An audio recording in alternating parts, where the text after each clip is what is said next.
And just like every week, we're going to start the show with an email question that we got from one of our viewers. So if we can go ahead and put that up. Okay, email. I got a piercing and an infection started 24 hours later. The first ER visit was the next day, second ER visit 12 hours later, and then into the hospital for 4 days. Infection spread from my ear to my scalp, cheek, and neck. I was diagnosed with sepsis, perichondritis, and cellulitis. Medical bills are already over $20,000. I don't have health insurance. The tattoo parlor won't work with me on filing with their insurance. Help. And that's from Donna.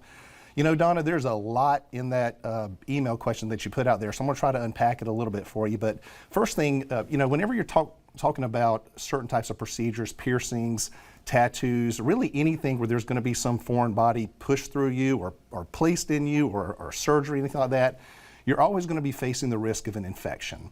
And in fact, if you probably got a tattoo parlor to do the piercing for you, they probably had you sign some paperwork. That's typically what they do. And in that paperwork, there's a waiver of liability because things like infections, things, you know, those types of things are known risks.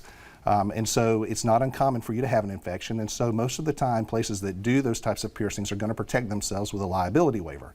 Now, that doesn't mean that you might not have a claim, but there's a lot more that gets into it. You talked about having all these bad reactions and you went to the hospital and it seems like it got worse and worse and worse. And so probably one of the things I would be looking at is whether or not you received the proper care at the hospital.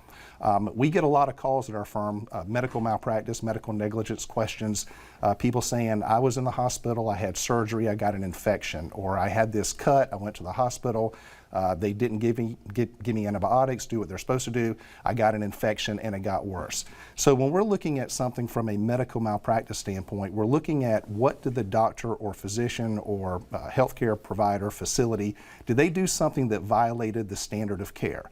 Now, they get people coming into the hospital with an infection and the standard of care dictates that they do certain things. Issue antibiotics, you know, do some blood samples, make sure everything's okay, but those are the things they're supposed to do. And if they do what they're supposed to do, there's probably not going to be any liability on the part of the hospital because, you know, it's practicing medicine. It's a science, but it's not an exact science. They do the best they can. They follow certain procedures, and if they follow those procedures, then there's probably not going to be a medical negligence claim.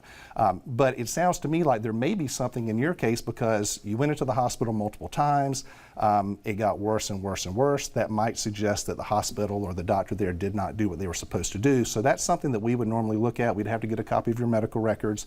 We'd have to have another physician review them, and they would be looking for things like did they do the correct testing? Did they render the correct medications and antibiotics and things like that? And if they did not do those things that were the standard of care, then there may be a case to help you out. But you know, the chances of going against the tattoo parlor for insurance, I have a feeling that if there's a waiver that's signed, it's probably going to waive any right for you to have that sort of claim.